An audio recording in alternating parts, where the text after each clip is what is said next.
que son capaces de formar agrupaciones celulares que pueden observarse a simple vista, como en algunos momentos donde se desarrollan los estados reproductivos de estos organismos, como es el típico honguito de sombrero, que es una estructura reproductiva en un grupo de hongos, que vamos a ver.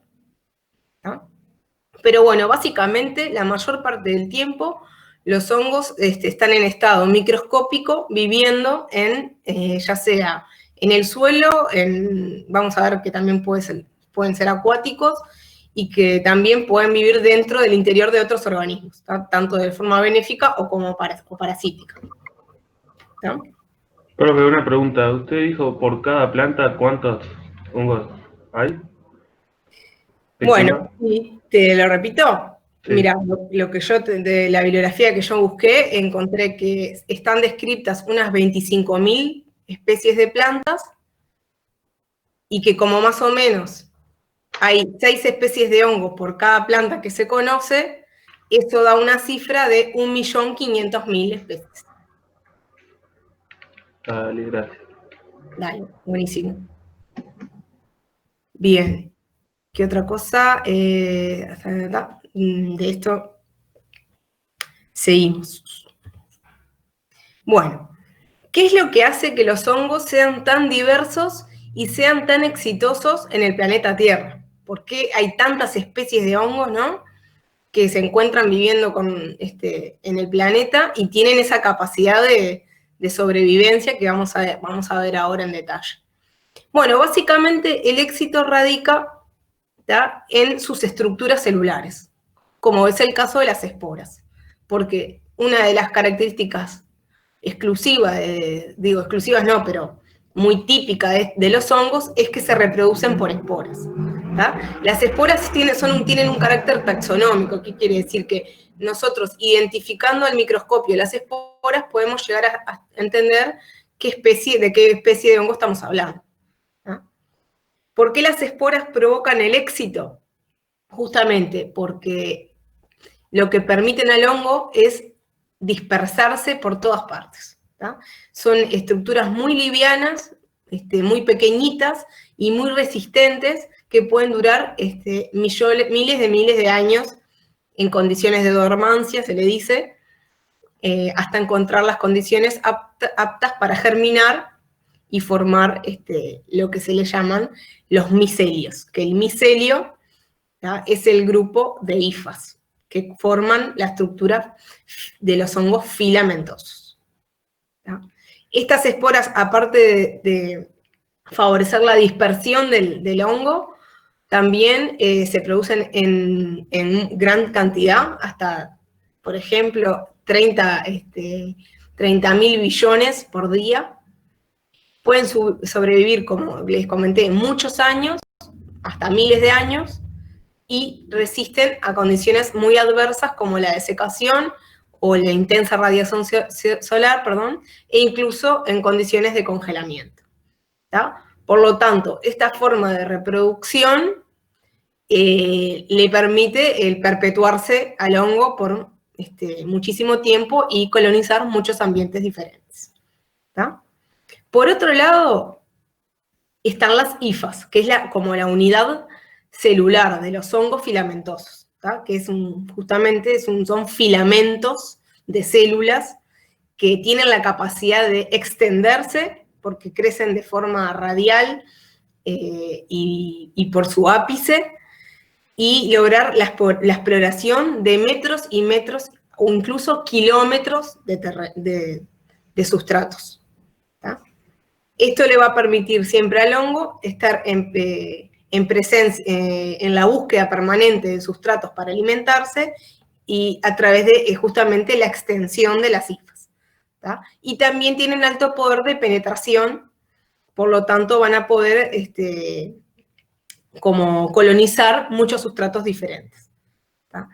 Y este poder de penetración y de colonización de sustratos lo logran a través de su forma de absorber los nutrientes, que es liberando enzimas digestivas por el ápice de la hifa.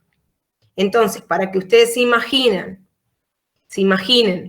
cómo un hongo puede extender y explorar, vemos en esta imagen este puntito negro, que no sé si lo ven que lo estoy señalando, que es una espora.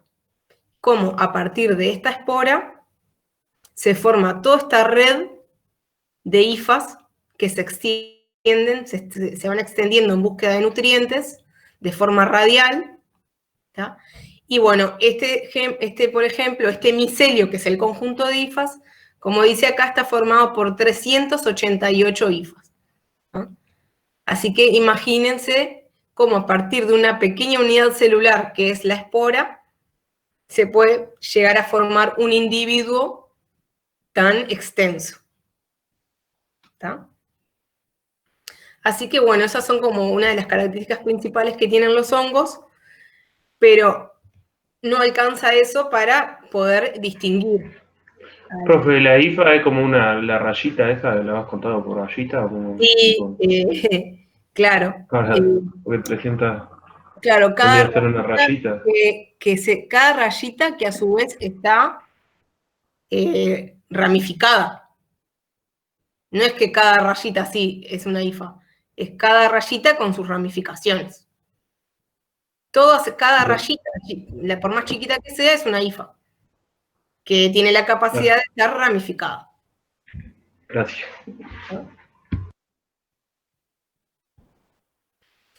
Bueno, entonces le decía que esas dos características, como el poseer hifas o esporas, no es lo único que define a los hongos, ¿no?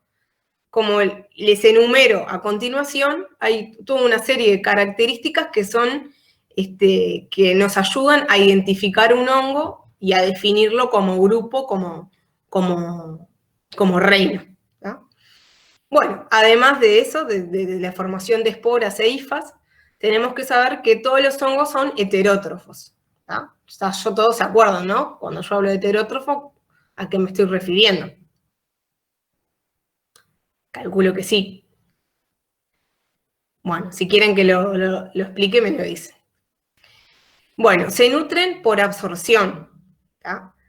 A través del ápice de las hifas se liberan enzimas que lo que hacen es romper las macromoléculas en pequeños oligómeros, y una vez que que se forman, están estos oligómeros disueltos en el ambiente, los hongos tienen la capacidad de absorberlos, y esto se llama osmotrofía, o es la característica de absorber los nutrientes, ¿tá? Por lo tanto, los hongos se definen como organismos osmótrofos, ¿tá?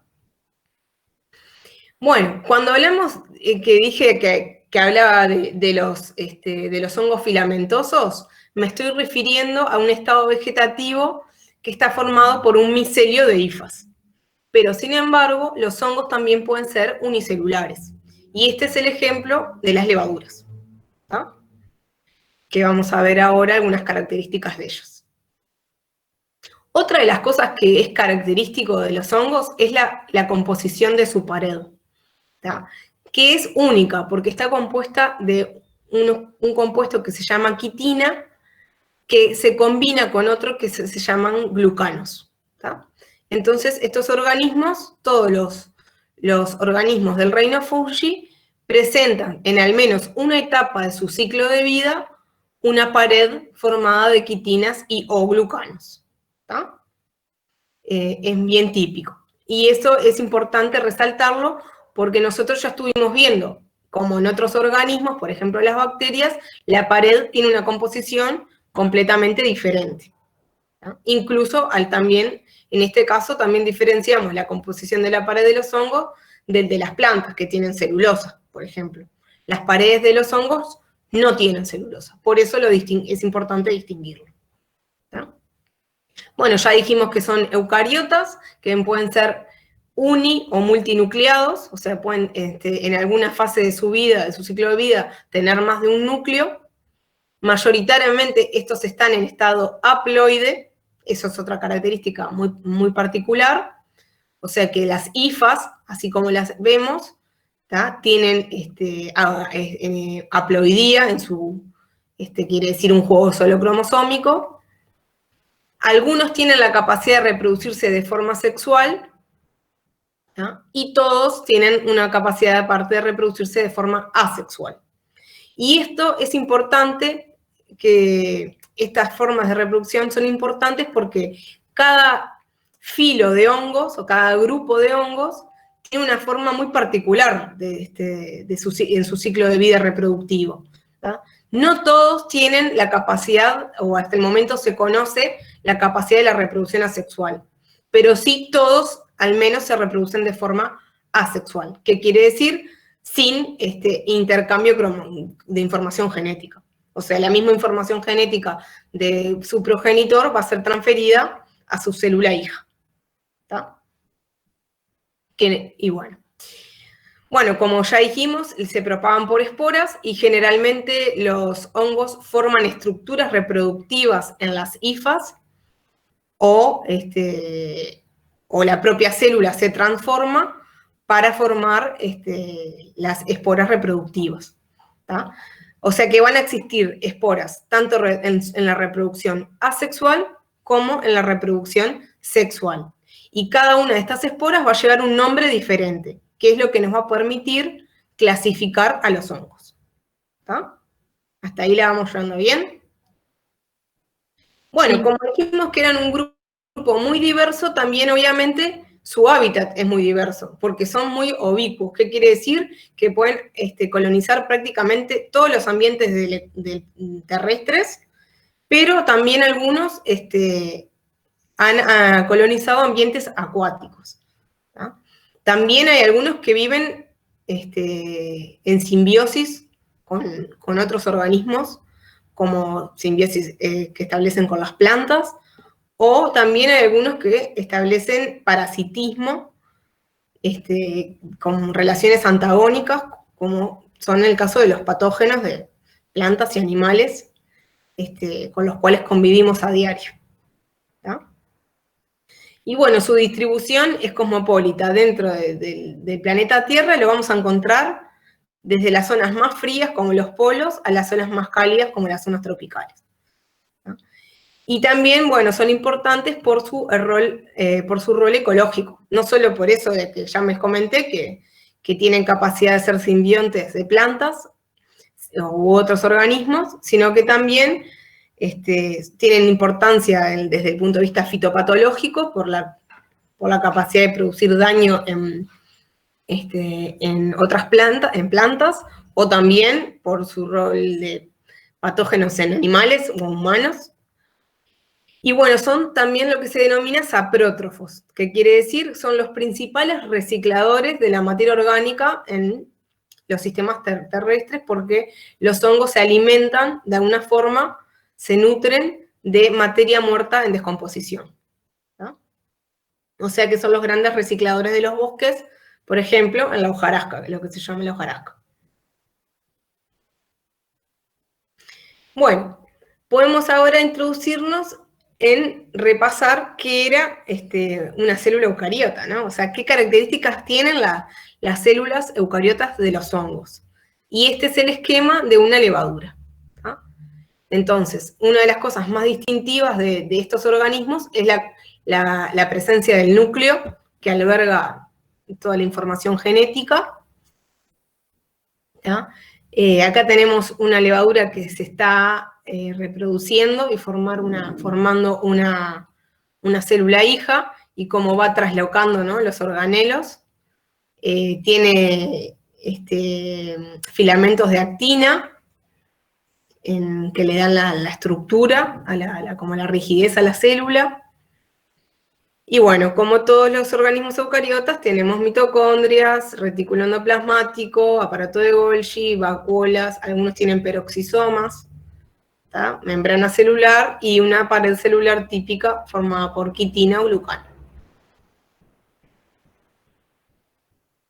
Bueno, ahora vamos a ir viendo como las características distintivas de cada grupo, ¿no? Y bueno, entonces, dentro de todo el grupo de los hongos vamos a ir viendo las características generales. Y después vamos a ir de a poco introduciéndonos en ver las características de cada grupo. Bueno, una de las cosas que es característica de los hongos es su metabolismo y nutrición. ¿tá? Como les comenté yo, la mayoría son heterótrofos, ¿tá? Y la forma de obtener energía es principalmente por respiración aerobia, ¿tá? Entonces a estos organismos los definimos como quimio-hetero-organótrofos. Generalmente se alimentan de azúcares, pueden ser simples o incluso ser tan complejos como la celulosa, o en algunos casos también pueden degradar la lignina, ¿tá? Solamente los hongos tienen capacidad de degradar la lignina, y solamente un grupo dentro de toda la diversidad, que vamos a ver quiénes son, ¿no? Si bien la mayoría hace respiración anaeróbica, algunos tienen la capacidad de fermentar. Y este es el caso de las levaduras, por ejemplo, que hacen fermentación alcohólica, como las levaduras Saccharomyces cerevisiae. También, como parte de su estrategia, está el concepto de saprotrofía, que es que la capacidad de estos organismos de degradar materia orgánica muerta. ¿Cómo tienen los organismos la capacidad de hacer esto? A través justamente de la liberación de exoenzimas, ¿tá? Entonces acá se les muestra en esta imagen, este es el ápice de una hifa, ¿tá? Que está ampliado por microscopía electrónica, y lo que vemos en la punta del ápice son pequeñas vesículas, que son estas pelotitas negras, que cada una de estas vesículas va a liberar enzimas al exterior celular. Por eso se llaman enzimas extracelulares. Estas enzimas extracelulares son inespecíficas y van a degradar casi cualquier molécula orgánica que se les pase por el camino, incluida la celulosa y en algunos casos puntuales la lignina, ¿tá? Luego que estas enzimas rompen los enlaces de estas macromoléculas, se producen moléculas más pequeñas que son absorbidas hacia el interior celular, y este mecanismo se llama osmotrofía, ¿tá? Por eso está el concepto de ser osmótrofos. A su vez, como son tan diversos y se adaptan a tantos ambientes, tienen como muchas características particulares. Por ejemplo, algunos se le dice serotolerantes, que se acuerdan que lo vieron en factores que afectan a la actividad microbiana, al crecimiento microbiano. Si se acuerdan, el ser serotolerante, ¿qué quiere decir? Que soportan actividades del agua muy bajas. ¿Qué ejemplos se les ocurren, capaz que, de ambientes serotolerantes? Donde encuentran, los hongos pueden desarrollarse. A ver si a alguno se le ocurre. ¿Dijiste cero tolerante al agua? No, que el concepto de ser cero tolerante es que viven en ambientes con baja disponibilidad de agua. En el desierto, yo qué sé. Ahí va.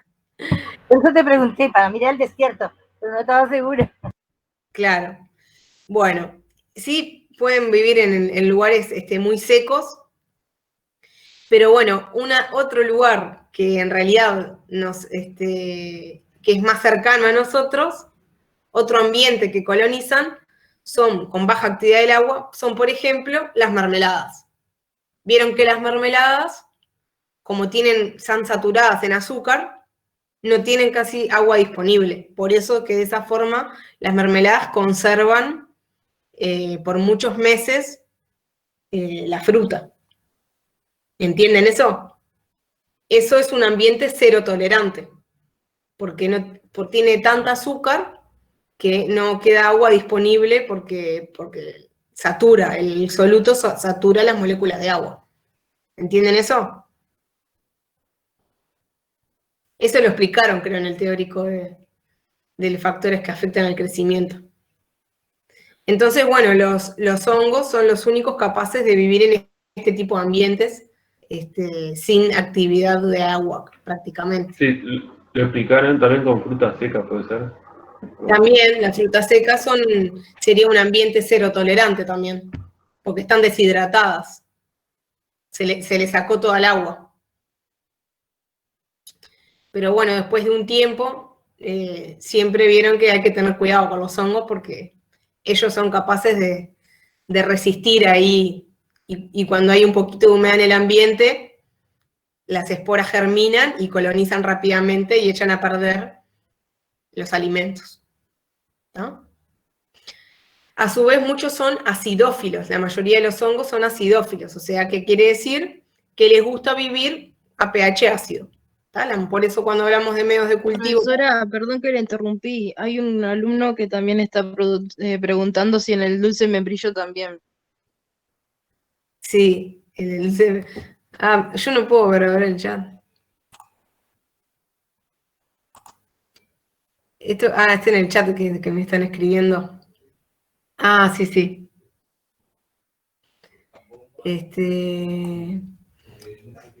Bueno, ahí va, mermelada, frutos secos, y el dulce de membrillo es como también, es una conserva de una fruta con alto porcentaje de azúcar, o sea que es el mismo ejemplo que una mermelada, lo único que más seco todavía, o sea, con menos agua todavía, ¿no? Así que sí, potencialmente, igual me parece como que el dulce de membrillo todavía aguanta más, ¿no? Que las mermeladas. Por lo menos yo nunca vi mucho poder llenarse de hongos un dulce de membrillo. Bueno,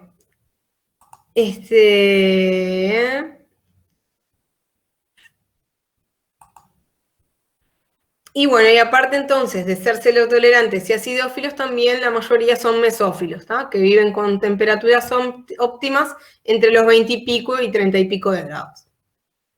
¿Tá? Otra de las características de su metabolismo es que, como parte de su metabolismo secundario, estos tienen capacidad de producir antibióticos. Y el ejemplo más conocido por todos es la penicilina. ¿Tá? ¿Para qué se les ocurre que un hongo produciría un antibiótico? ¿En qué condiciones se le ocurre? En condiciones de amenaza, supongo. Competencia. ¿Competencia? Sí. Perfecto. De hecho, sí, es una de las razones por las cuales los hongos liberan estas moléculas, para competir contra otros organismos por los nutrientes, por ejemplo. ¿Tá? Y bueno, ustedes saben muy bien que a partir de estos compuestos que liberan los hongos, hoy en día es como se sintetizan la mayoría de los antibióticos que se usan en la industria médica, ¿no? Y bueno, otra cosa que también producen dentro de su metabolismo secundario son las denominadas micotoxinas, ¿tá? Que como dice ahí, se conocen como 200. Y las micotoxinas son un problema importante en la industria alimenticia, imagínense.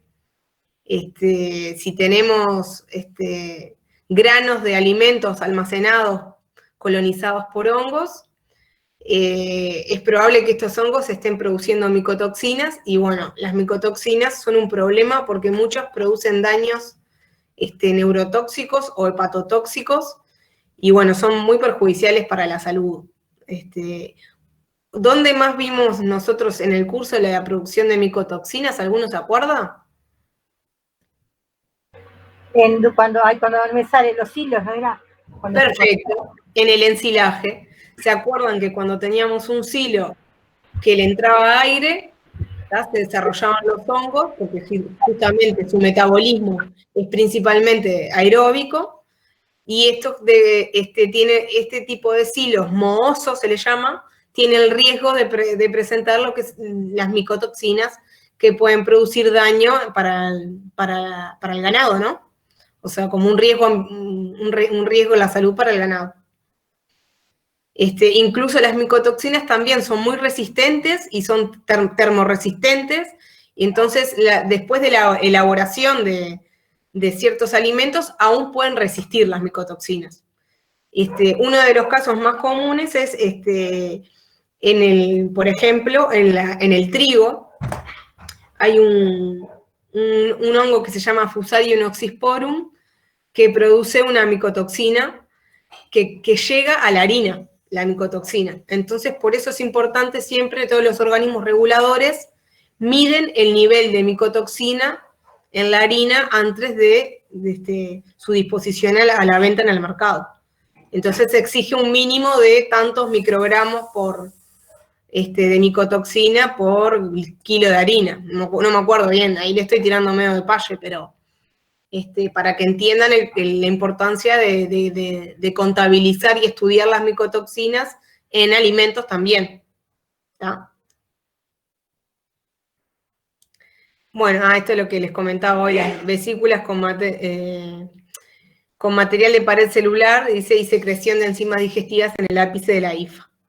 ¿Tá? Porque las hifas se extienden por su ápice y van siempre explorando nuevos sustratos a través de la liberación de estas exoenzimas digestivas.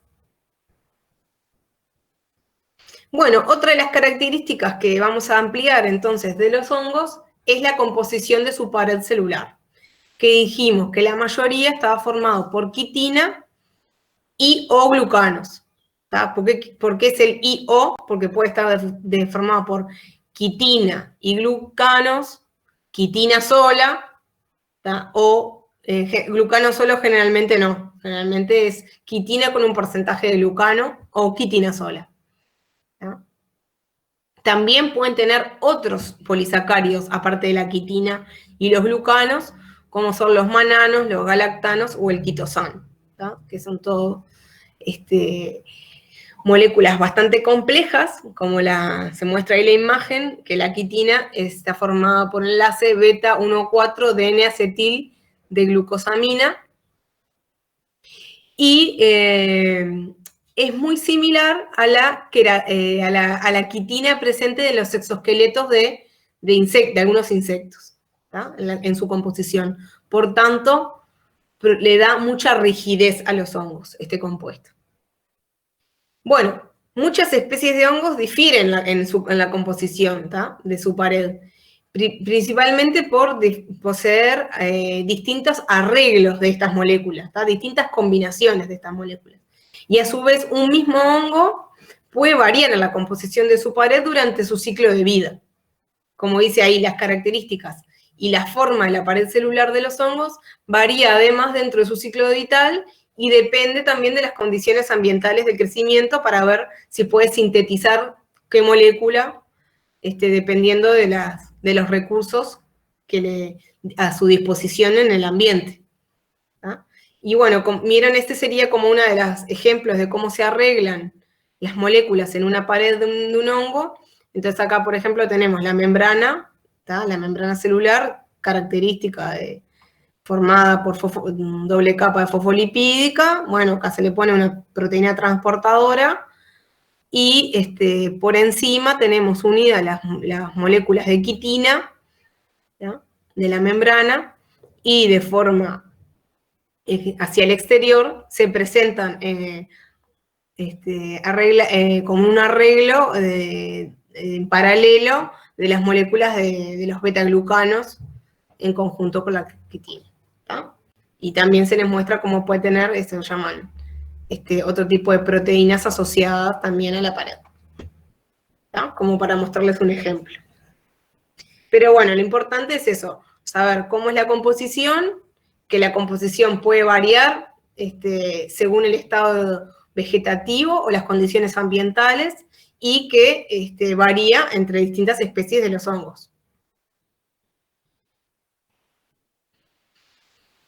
Bueno, entonces, como comenté ya, algunos de los hongos tienen morfología filamentosa, ¿tá? Y en este caso estamos hablando de hongos multicelulares, ¿tá? A partir de una espora que germina, se puede producir un micelio, que es el conjunto de hifas. El micelio siempre es ramificado y de crecimiento radial. Bueno, como dice, esta imagen muestra la primera imagen muestra en una placa de Petri creciendo un micelio de un hongo. ¿Tá? Y vieron que tiene todo el micelio todo ramificado de color blanco. Si ampliáramos por microscopía electrónica el ápice de las hifas, lo que vemos es lo que ya les comenté antes, cómo la hifa en su ápice aloja las vesículas que tienen todo el material enzimático para liberar las enzimas para absorber los nutrientes, y también vesículas con material de la pared celular para ir extendiéndose cada vez que encuentran nuevos recursos o van escaseando los recursos. O sea que nosotros tenemos una espora que germinó y de forma ramificada formó este micelio radial, con esta ramificación radial. ¿Qué se les ocurre? Que son los puntos negros en el centro de la colonia.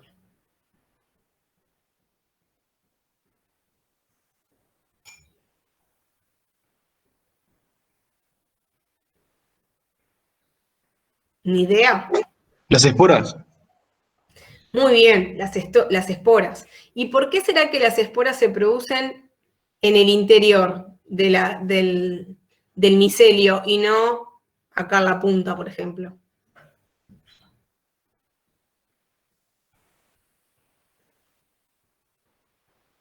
Para no quedar expuesta. Para no quedar expuestas, ¿me dijiste? Sí. ¿Expuestas a qué? No sé. Me parece que estaría mejor ubicada ahí que... Y a otros hongos, puede ser. Bueno, pero cuando un hongo secreta esporas, ¿qué es lo que quiere que pase con esas esporas?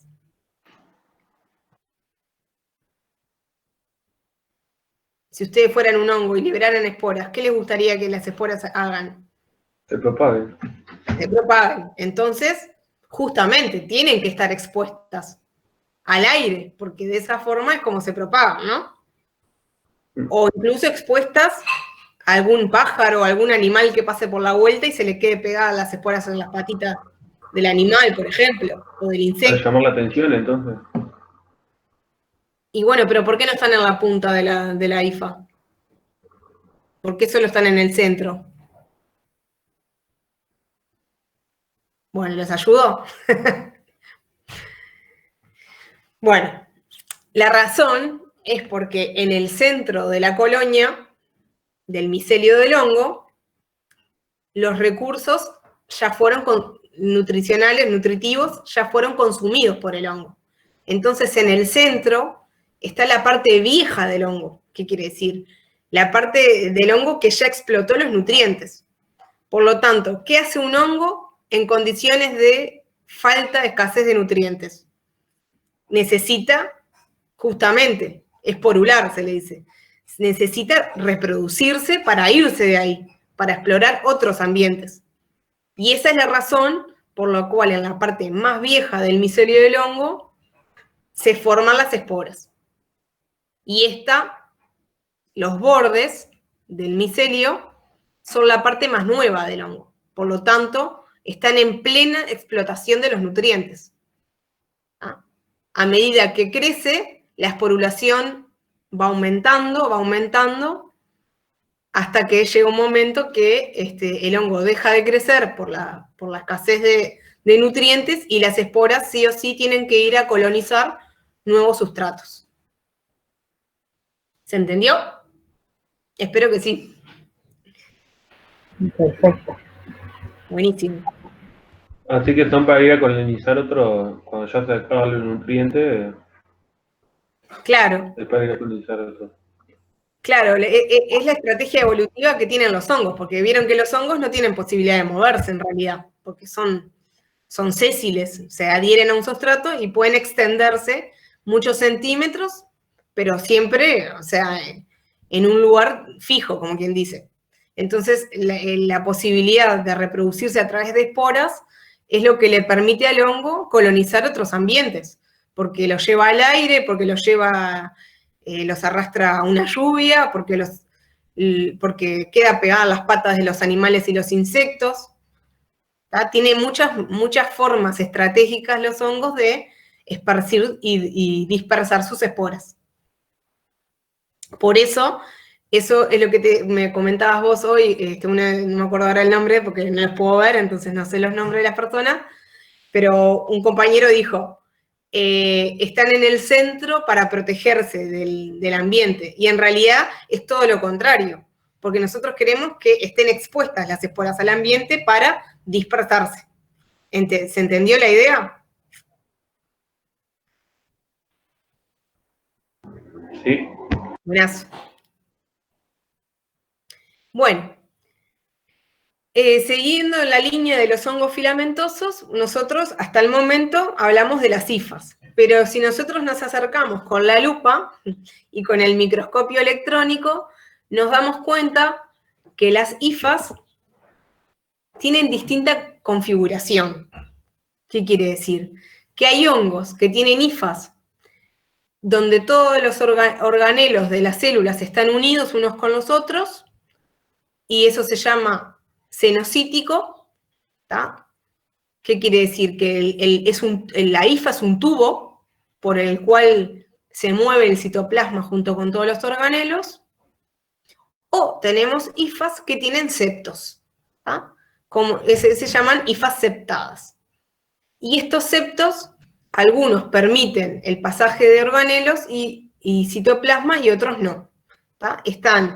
Dentro de los septos tenemos septos que tienen un poro, ¿tá? Como es la figura B, la figura que está acá, la C, perdón.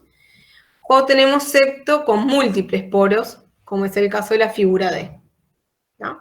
Por lo tanto, vamos a distinguir los micelios que se denominan septados de los no septados. Y vamos a ver que va a haber grupos, o sea, filos de hongos que tienen un tipo de micelio u otro. ¿Tá? No se conoce un hongo que tenga un micelio mixto, por ejemplo. O es cenocítico o es septado. Bueno, el tener un micelio septado te da muchas ventajas a los hongos, porque, por ejemplo, los septos dan rigidez al filamento. Y, por ejemplo, si a un filamento, una hifa, por alguna razón se rompe, ¿tá? El citoplasma queda contenido, porque va a romperse y va a quedar un septo en la punta, ¿entienden? Imagínense, se rompe acá, la célula contigua queda contenida, aguanta el citoplasma. En cambio, si el filamento del hongo A se rompe, todo el citoplasma se libera. O sea que tener septos es bastante ventajoso. No solo por eso de amortiguar el tema de la ruptura celular, sino porque también, por ejemplo, da más rigidez y más resistencia. Y en condiciones de sequedad, por ejemplo, o sea, en ambientes que se vuelven más secos, los filamentos septados tienen capacidad de resistirlo. Sin embargo, los cenocíticos colapsan, ¿tá? Porque no tienen rigidez, entonces en ausencia de agua en el medio ambiente se colapsan las hifas. ¿Tá? Por lo tanto, los hongos que tienen micelios cenocíticos van a tener como un modo de vida más restringido que los que tienen micelios septados. ¿Tá?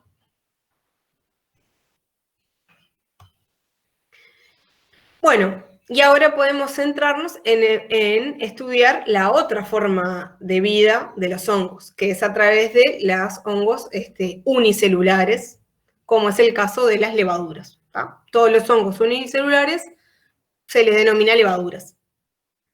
¿Tá? Son unicelulares y uninucleadas. ¿Tá? Poseen un núcleo y generalmente, o sea, en contra de lo que les dije al principio, la mayoría de las levaduras comúnmente están en estado diploide. ¿Tá? No es el caso de los filamentosos. La mayoría de los filamentosos están en estado haploide. Pero bueno, las levaduras como que tienen otra estrategia. ¿Tá? Algunos son dimórficos. ¿Qué quiere decir que son dimórficos? Que según las condiciones ambientales pueden estar en forma unicelular como levadura o hacer un switch y cambiar estado filamentoso. ¿Tá? Eso es como una estrategia que está muy buena para muchos hongos, según las condiciones ambientales y cómo se encuentra en el medio de cultivo, cómo puede estar en estado de levadura o filamentoso. Otra cosa interesante es que las levaduras tienen capacidad de reproducirse tanto de forma sexual como asexual, y el proceso se denomina gemación. Por cada gemación se va a formar una cicatriz, y eso lo muestra esta microscopía electrónica, donde muestra las levaduras con sus cicatrices. ¿Qué pasa cuando una levadura llena toda su superficie de cicatrices? Esta muere. ¿Está? Tiene un final trágico y se muere. Bueno, ¿por qué es importante estudiar las levaduras? Porque la verdad es que los humanos hemos encontrado las levaduras una fuente de alimento muy rica. No solo para la elaboración de panes, vinos y cervezas, sino también por la propia levadura en sí, la propia célula es muy, muy rica en nutrientes. Por eso es que nosotros, por ejemplo, usamos para los medios de cultivo lo que se llama el extracto de levadura, ¿se acuerdan? Que hacía los medios enriquecidos y complejos o indefinidos. Bueno, a simple vista, como cuando uno crece las levaduras en medios de cultivo, las colonias no tienen absolutamente nada que ver con las colonias filamentosas. Estas crecen como colonias blancas, mucosas, o hay también levaduras con coloraciones más amarillas, más rosadas, pero siempre son colonias mucosas y circulares. ¿Tá? Un poco a veces son convexas también, un poco más planas. Y bueno, cada colonia obviamente va a estar formada por miles de células de levadura que van a estar potencialmente haciendo gemación, comúnmente por reproducción asexual, pero cuando las condiciones ambientales se vuelven adversas, las levaduras pasan a reproducirse de forma sexual. Acá se muestra las formas de reproducción que tienen tanto las levaduras como las formas filamentosas, ¿no? Las formas de reproducción asexual se les llama lo que es la fase anamorfa. Todos los hongos tienen un estado anamorfo y ocurre una división de las células por mitosis, ¿tá? Donde no ocurre recombinación genética. En el caso de las levaduras, como comenté, es por gemación, o sea, la propia célula trasloca las vesículas con los organelos, el núcleo, que se dividió, y vuelve a dar una célula hija genéticamente idéntica a la progenitora, pero de tamaño más pequeño.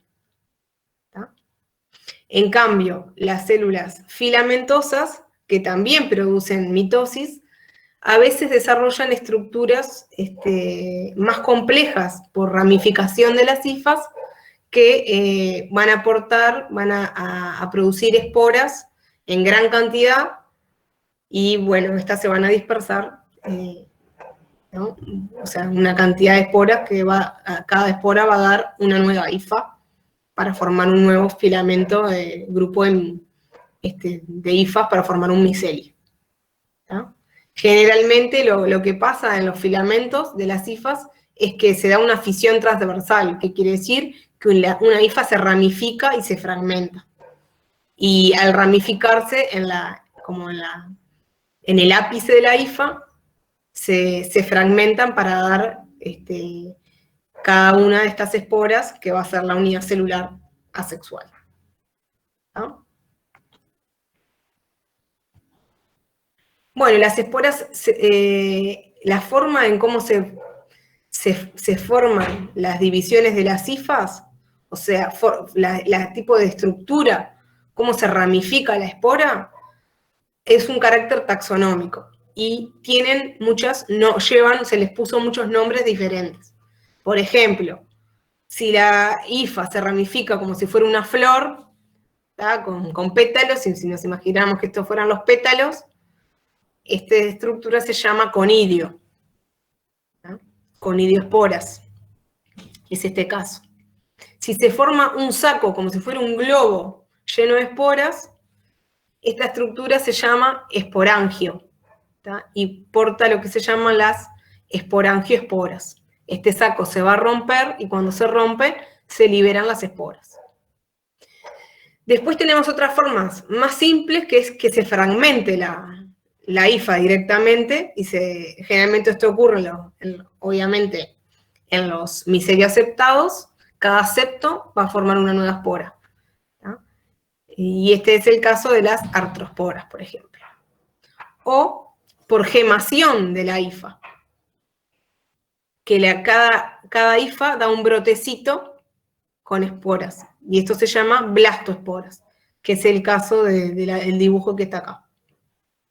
¿Ah? Y bueno, y después clamidioesporas se le llama cuando forman la propia hifa, como que se forma un globo dentro de la hifa que aloja las esporas. Pero bueno, esto es para mostrarles un ejemplo de que cuando uno observa estas estructuras al microscopio, estas van a ser muy diversas y tienen carácter taxonómico, ¿tá? La forma, el tamaño, el color y el número se usan para la identificación, y es lo que más comúnmente un micólogo utiliza a la hora de identificar una nueva especie de un hongo, ¿no? No solo alcanza a veces con observar el micelio, obviamente. Bueno, y después tenemos una fase sexual que se llama la fase teleomorfa, que no todos los hongos lo tienen, pero en aquellos que sí existe, presenta una ventaja adaptativa muy grande, porque aquí sí ocurre lo que se llama la recombinación genética. Entonces, en esta recombinación genética, ¿se acuerdan que nosotros dijimos que la mayoría de los hongos filamentosos son haploides en su etapa vegetativa? Entonces, vamos a partir de dos organismos haploides que de alguna forma se van a fusionar para formar un cigoto diploide que luego de alguna forma tiene que volver a la haploidía, ¿no? Volver a ser N. Por eso es que ocurre un proceso meiótico y en algunos casos le sigue una mitosis, ¿tá? Pero bueno, esto es bastante complejo, yo sé, pero bueno, cada grupo tiene sus peculiaridades dentro de su ciclo reproductivo. Y bueno, nos interesa mostrárselo porque es un carácter que es taxonómico, y entender el ciclo de vida de un hongo nos va a poder ayudar a, por ejemplo, controlar un fitopatógeno. Saber en qué etapa de su ciclo de vida es importante intervenir, ya sea por aplicación de control biológico o por aplicación de un fitosanitario, por ejemplo. O también controlar una enfermedad. Por eso es importante conocer los ciclos de vida de los hongos.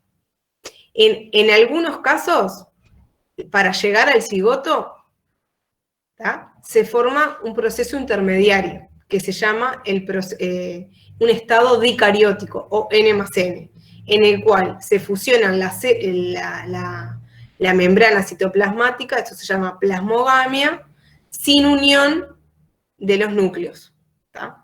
Recién cuando los núcleos se van a unir, ocurre el proceso de cariogamia, que es la fusión nuclear. Bueno, las levaduras pueden ser haploides o diploides, pero en la naturaleza la mayor parte del tiempo son diploides.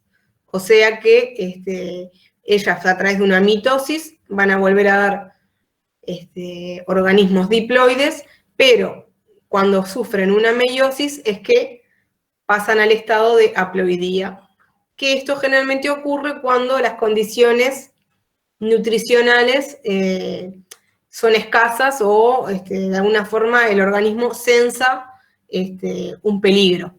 Por eso es que es una estrategia evolutiva la reproducción sexual. ¿Por qué? Porque genera una recombinación genética que hace que, de alguna forma, un microorganismo que con una combinación genética que está a punto de morirse, capaz que por azar termina dando una nueva combinación genética que hace que pueda degradar nuevos sustratos, imagínense, y poder sobrevivir. ¿Entienden por qué es importante desde el punto de vista evolutivo la reproducción sexual? O sea, el recombinar genes en la naturaleza. Sí. Bueno, espero que sí. Bueno, este es el ciclo reproductivo que les contaba de las levaduras. Yo tengo una duda en el esquema anterior. Dale. Habías dicho que no siempre se forma la fusión citoplasmática, pero sí siempre la fusión nuclear. Claro, porque no todos los hongos en su ciclo de vida pasan por un estado dicariótico. Algunos directamente, desde la fusión celular, pasan directamente a la fusión nuclear de forma simultánea. Y los dos pueden llegar a ser meiosis. Todos sí o sí Bien. tienen que pasar por un proceso de meiosis, porque es la forma de volver a su estado haploide. ¿No? De esta forma, todos los hongos que tienen su estado haploide, en su estado vegetativo, pasan por un estado diploide y vuelven a través de la meiosis al estado haploide nuevamente. Y Bien, ahí gracias. se rompe el ciclo sexual. ¿Se entendió? Sí, gracias. Bárbaro.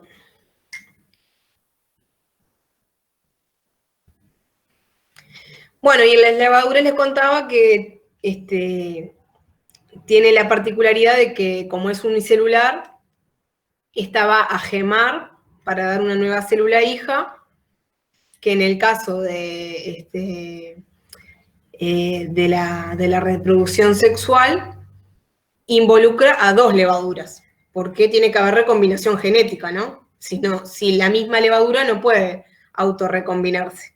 Entonces, en este caso, dos levaduras liberan hormonas para como dice, buscar reconocer a través de la hormona una levadura diferente, compatible, con distinta recombinación genética. Entonces, estas dos células, estas dos levaduras, se dice que se van a volver pegajosas, van a formar como si fuera una pera, o sea, hay un cambio morfológico en la célula, y a través de esta protuberancia que se forma en la levadura, es como ellas se vuelven pegajosas y se unen. ¿tá? Cuando ocurre la unión, el citoplasma y los núcleos de las células se fusionan. O sea que acá no existiría un estado dicariótico, ¿vieron? Directamente hay una fusión nuclear. Y se forma un cromosoma diploide, pero con una combinación genética diferente a las células que lo originaron. Entonces, luego de esta meiosis que ocurre, esta recombinación genética, por mitosis se van a formar dos células con distinto contenido genético a las dos que lo originaron. ¿no? En este caso, una vez que ocurre la recombinación genética, este nuevo organismo con esta nueva combinación gema para dar por mitosis una nueva célula hija diploide.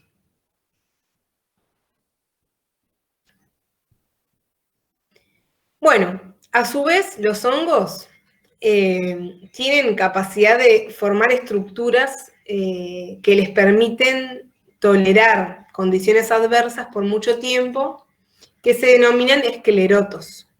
¿tá?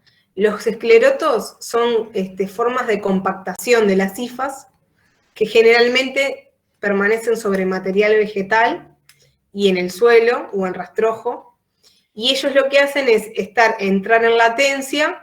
La hifa al comprimirse se vuelve ultra resistente, resiste condiciones de ausencia de nutrientes y sequía, para cuando luego en un nuevo ciclo de plantación de un cultivo, el escleroto que quedó en el rastrojo se vuelve a germinar, como quien dice, para volver a formar los filamentos de hifas que van a, por ejemplo, a parasitar el nuevo cultivo.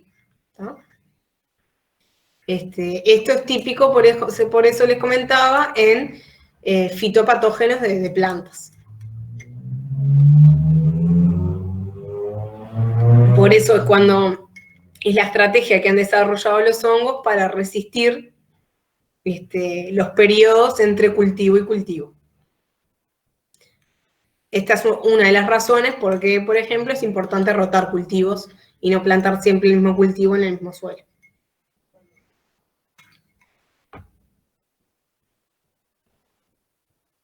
Bueno, ¿qué rol ecológico tienen los hongos? ¿Ah?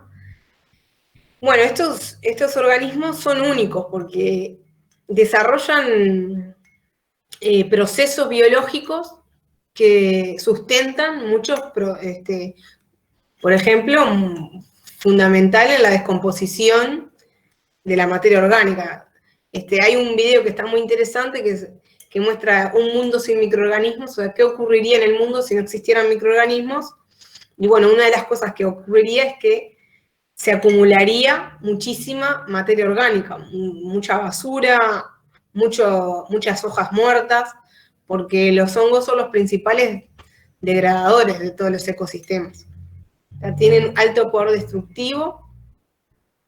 Muchos son para en contra de lo que nosotros queremos, que causan enfermedades y producen micotoxinas, pero por otro lado, también este poder destructivo hace que descompongan materiales muy resistentes en el ambiente, como es la queratina, que es un compuesto que forma parte de la piel, del pelo y las uñas, o la celulosa en plantas, y también incluso algunos capaces de degradar la lignina. Son, por lo tanto, los grandes recicladores del planeta Tierra y tienen un rol muy importante en el ciclo global del carbono. No solo tienen esta función, sino también que son el sustento de bosques y pasturas porque forman asociaciones micorrízicas. Son hongos capaces de vivir en simbiosis muy íntima con las raíces de las plantas que les ayudan a intercambiar los nutrientes. Esto vamos a ver una clase particular solamente para ver micorrizas. Y por otro lado, habitan lugares donde no existiría otra forma de vida si no fuera a través de la colonización de los hongos, como es el ejemplo de los líquenes. Los líquenes son simbiosis que se establecen entre miembros del reino fungi y algas o cianobacterias. Y bueno, es de lo más común de ver colonizando en las rocas, por ejemplo, los líquenes, ¿no? Vieron que desarrollan como esas coloraciones muy particulares y que incluso si uno se acerca y lo observa, podemos ver hasta el hongo produciendo sus estructuras de reproducción, como es el caso de los apotecios que vamos a ver ahora. Bueno, otros hongos también tienen un rol ecológico que hemos desarrollado los humanos a través de controlar entomopatógenos, o incluso hongos que biocontrolan otros hongos. ¿Ah? Estas imágenes las saqué yo de una fotogalería que hubo en el Prado, que las tomó Alejandro Sequeira, que es el micólogo que les comentaba hoy al principio de la clase. Entonces, se los voy a leer porque está interesante la narración, ¿no? Él le denominó a la foto infección letal. Entonces dice, los Baueria son hongos ascomicetos, o pertenecientes al filo Ascomicota, entomopatógenos, o sea, que parasitan insectos. Las esporas germinan en contacto con la cutícula del insecto y penetran su exoesqueleto. Las hifas crecen dentro del animal, convirtiéndolo prácticamente en una momia y destruyendo sus órganos hasta causarles la muerte. En algunos países se utiliza el hongo Beauveria bociana como control biológico de pulgones, termitas, otros insectos que afectan plantas también. En la fotografía se observa un insecto víctima de la enfermedad blanca de la muscardina, nombre del mal provocado por la infección de la mencionada Beauveria. Actualmente se está utilizando como biopesticida para combatir a los gorgojos que infectan las palmeras de la ciudad de Elche, en España, declarada de Patrimonio de la Humanidad. Otros hongos entomopatógenos que pueden encontrarse en Uruguay es Cordyceps militaris, que se alimenta de las crisálides de ciertas polillas. Luego de devorar a su víctima bajo tierra, emerge del cadáver una fructificación semejante a una diminuta clava de color amarillo intenso que posee las estructuras reproductoras, se llaman los ascomas, mediante las cuales dispersa sus esporas. ¿No? Entonces a veces es muy común y muy gracioso ver cómo el hongo que está parasitando del insecto surge la estructura reproductiva del hongo, y bueno, es algo bastante curioso de ver. Pero bueno, me parece importante mencionarlo porque hoy en día acá en Uruguay se está investigando mucho en esta área. Tiene mucho... Un compañero puso ahí que se utilizó en la facultad el maíz pisingallo. Lo puso en el... A ver, espera. Sí. A ver, puedo salir ahora. Espera que me fui. Lo utilizamos hace unos años en facultad, en un ensayo en maíz pisingallo para el control de lagarta. Ahí va. Sí, es un género Beauveria se está investigando mucho acá en Uruguay porque tiene un uso impresionante como controlador biológico. Y bueno, también hay grupos de, ahí va con Rafael Vidal, sí. Y después también hay varios otros géneros que también se están investigando, sobre todo pensando, ¿no?, en sistemas productivos sustentables para reducir los fitosanitarios. Es muy interesante esta línea de investigación. Así que si a alguno le interesa algún día explorar esto, tiene un campo impresionante para trabajar. En Facultad de Química se investiga mucho, bueno, acá en Agronomía también, tenemos el grupo de fitopatología, en conjunto con la gente de horticultura, que trabaja mucho en eso. Bueno, y como también les comentaba, existen hongos que biocontrolan otros hongos, ¿no? O sea que esto es un típico ejemplo de control biológico para controlar hongos fitopatógenos, justamente. Y el ejemplo más emblemático, con más investigación, es el caso Trichoderma versus Fusarium, que se usa mucho, la fusariosis que producen un montón de enfermedades en muchos cultivos. El tricoderma tiene la capacidad de parasitar otros hongos y de esa forma biocontrolarlos. ¿tá? Pero algunos otros también controlan a otros simplemente por competencia, por otros sustratos, o directamente por predar a otro hongo. Hongos que predan a otros hongos. ¿no? Entonces ahí se les muestra distintas placas de Petri, y para cada placa de Petri podríamos estar hablando de una estrategia diferente, ¿no? Por ejemplo, estos casos muestran cómo se está parasitando el hongo. En este caso, como que un hongo no está dejando que se acerque el otro, se ve que está liberando sustancias volátiles que hace que impida el crecimiento uno de otro, ¿no? Y acá si viéramos las imágenes microscópicas se muestra como el micelio de uno está envolviendo al micelio del otro.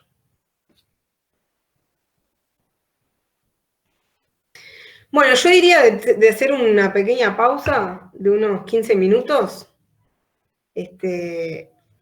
Son 4, ¿no? Ya son, sí, 4:15, volvemos 4:30, ¿les parece? No, vamos a dar 10 minutos porque si no, no me va a dar para terminar. Volvemos 4:25, ¿está? Dale. 4:25 volvemos y terminamos los últimos 20 minutos por ahí de clase. ¿Ah? Aprovechen. Si tienen dudas o algo, si quieren plantearme ahora, todo bien. Si no, me desconecto, pongo en silencio un momento.